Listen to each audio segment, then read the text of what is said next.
Students, welcome back. Hope you all are doing good. Now we are going to start with the prose portion, that is Unit 6 of Beehive.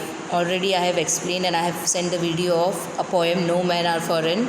Now the prose section which was remaining, that is My Childhood, which is taken from the autobiography of APJ Abdul Kalam, renowned scientist, and the name of the autobiography is Wings of Fires, where he speaks about his childhood. So the story have been memorized by the APJ Abdul Kalam about his childhood. So let's start with the first paragraph of this chapter. It goes like this. I was born into a middle class Tamil family in the island town of Rameshwaram in the erstwhile Madras state. My father, Jainulabdin, had neither much formal education nor much wealth. Despite these disadvantages, he possessed great innate wisdom and a true generosity of spirit. He had an ideal helpmate in my mother, that was Ashiamma. I do not recall the exact number of people she fed every day, but I am quite certain that far more outsiders ate with us than all the members of our own family put together. So now here the Abdul Kalam, APJ Abdul Kalam, is recalling that he belongs from the middle class family of Tamil, and where he resides, he used to live in the island town of Rameshwaram in the erstwhile Madras. Erstwhile means former. Previously it was known as Madras. Now we call it as a Chennai. Now it's given the name Chennai. My father, Jainulabdin, he had neither that much amount of money as well as the education. He was not that much wealthy as well as educated. But despite of this, due to this also, this disadvantages also, he had innate wisdom. Innate means inborn skills, right? With what it was, that the wisdom, he was quite smart and the generous, kind to give, donate. He had an ideal helpmate, as he was quite generous. He was open-handed. He used to donate to the people. And who was the supporter? The helpmate was my mother. What was the name of the mother? Ashiamma. I do not recall the exact number of the people. How the mother was the helpmate, how the mother was generous, that she used to give, she used to feed the people, she used to provide the food every day. I don't know the exact number, but I am quite sure, I am quite certain means sure, that far more outsiders ate with us than all the members of our own family. I am quite sure that more outsiders were the one who used to eat with us. I am not sure about the exact number, but yes, many of the outsiders used to have the food with us rather than our family members, right? So now let's move on to the second paragraph of this chapter. I was one of many children, a short boy with rather undistinguished looks, born to tall and handsome parents. As here the exact number of the children, the siblings have been not given over here. I was one of many children. The many children were there. Out of that, I was one who was having the undistinguished look, born to tall and handsome parents. It shows that the parents were quite tall and handsome. We lived in our ancestral house. Ancestral house means parental, right? Great grandfathers, right? That is the ancestors' house, which was built in the mid of the 19th century. It was fairly large, pakka house made up of limestone and brick. So I used to live in the pakka house, means better, on the Moss Street in Rameshwaram, where I was living in the Moss Street in the Rameshwaram. My austere father used to avoid all inessential comforts and luxuries. Now the austere means simple, strict and severe. He is quite simple living, and along with that he was strict. So he used to avoid all inessential comforts and luxuries, the things which are not needed. Without that also we can live, that is inessential, which is not at all needed, not necessary comforts and the luxuries. But yes, however, all the necessities were provided for in the terms of foods. Whatever the things which are necessary, that is provided. The necessary things were provided. It includes food, medicines, clothes, whatever.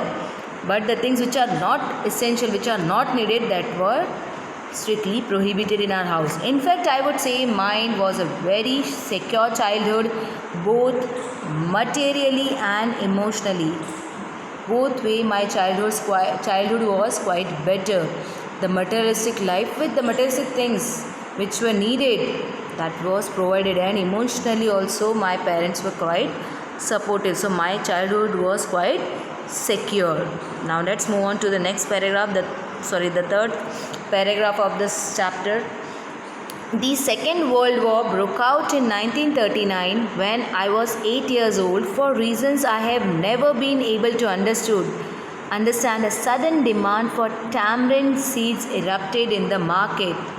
Now when the Second World War which broke out in 1939, I don't know that all of a sudden why there was the need of tamarind seeds, imli, right? Tamarind seeds erupted in the market. All of a sudden why there was the necessity of the tamarind in the market, I was not knowing.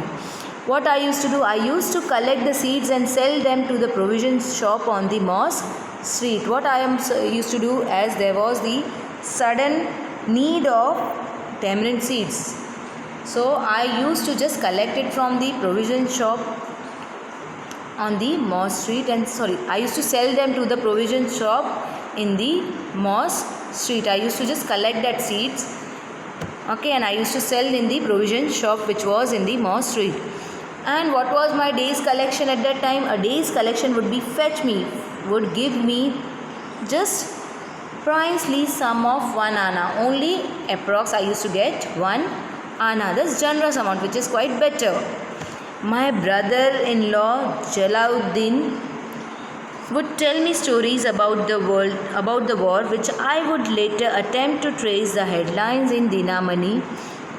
As my brother-in-law, he used to tell me, that means sister's husband. So he used to tell me the stories about the war, the Second World War, which I would later attempt to trace in the headlines in Dinamani.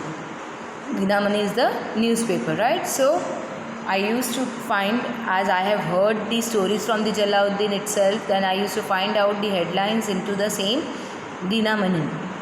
As our area being isolated was completely unaffected by the war, as we were totally living in some different place, so that is isolated, okay.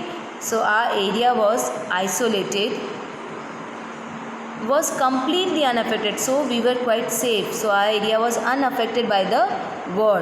But soon India was forced to join allied forces and something like a state of emergency was declared. But soon we were supposed to join the armies of UK or USA and Russia, right? So the state was announced the emergency was declared in the state. So the first casualty came in the form of suspension of the train halt at the Rameshwaram station.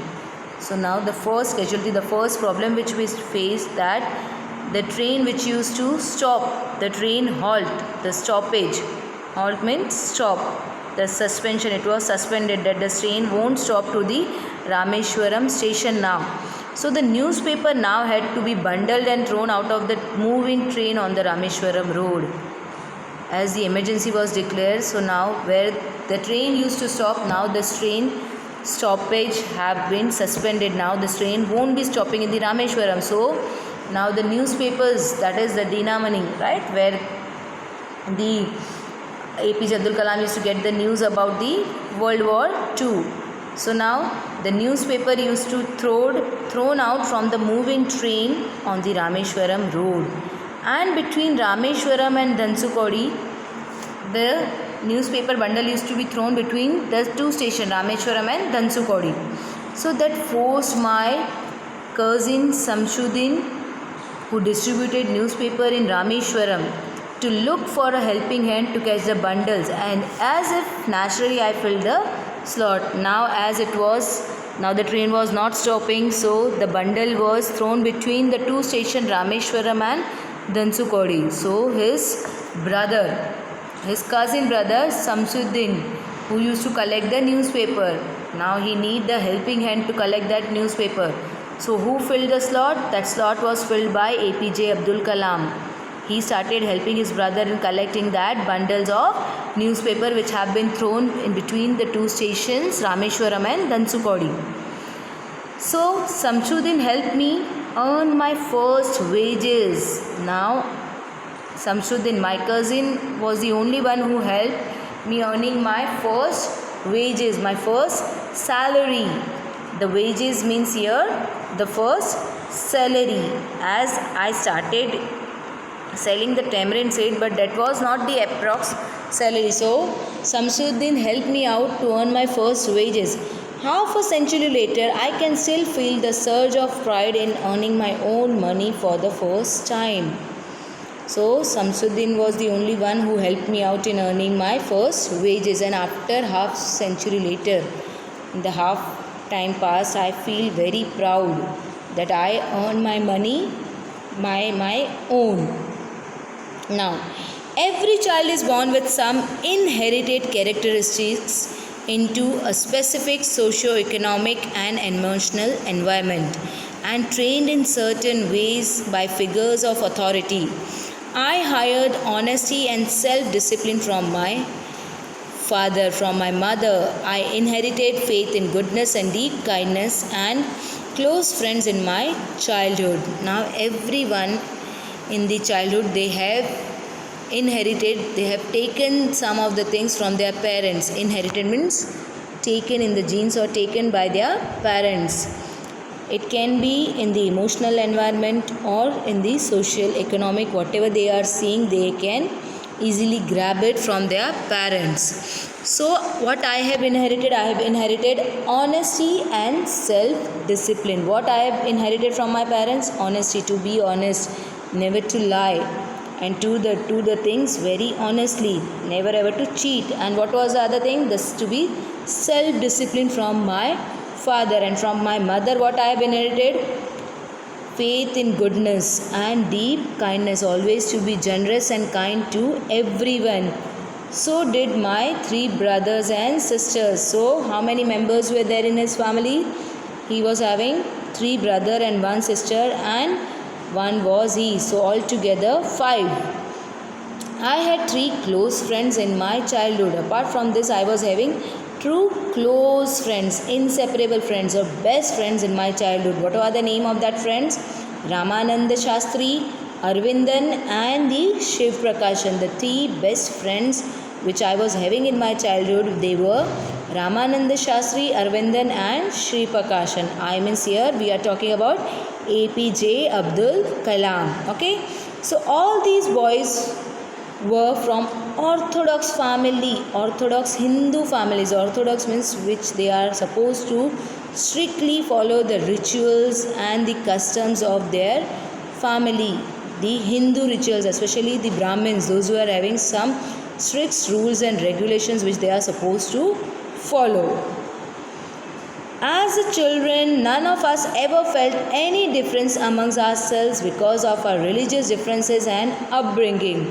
Though we belong from the strict Orthodox family, but we have never ever felt the difference amongst ourselves, that we are different, as APJ Abdul Kalam belongs from the Muslim family, and whereas the 3 of his friends, Ramananda Shastri, Arvindan, and Shiv Prakashan, they belong from the Hindu Orthodox family, but still they didn't felt any difference, religious difference especially. That it was due to that upbringing, the parents which they have brought them up. In fact, Ramanand Shastri was the son of Pakshi Lakshmana Shastri, the high priest of the Rameshwaram temple. As the Ramanand Shastri belonged from the Pakshi, the Lakshmana Shastri, that was the priest, as we called the sage or the Rishimuni, or the person who take care of the temple, that is the priest. Okay. And later he took a priesthood of the Rameshwaram temple from his father. And Arvindan went into the business of the arranging transport for visiting pilgrims. Here the pilgrims means the person who go for the pilgrimages, and Shiv Prakashan became a catering contractor for the Southern Railways. So the three of my friends, one was Ramananda Shastri. He have taken his family occupation, right, and where the Arvindan had found the business of visiting the pilgrims or transportation of the pilgrimages, where the pilgrims are moving from one pilgrim to the another. And whereas the Shiv Prakashan have chosen the catering contract for the Southern Railways, though we belong from the three different, we didn't find any religious differences within us. So this is the end of the fourth paragraph. This is the first part of this chapter explanation. We'll go on for the next video for the further explanation of the next chapter. Bye bye. Stay tuned.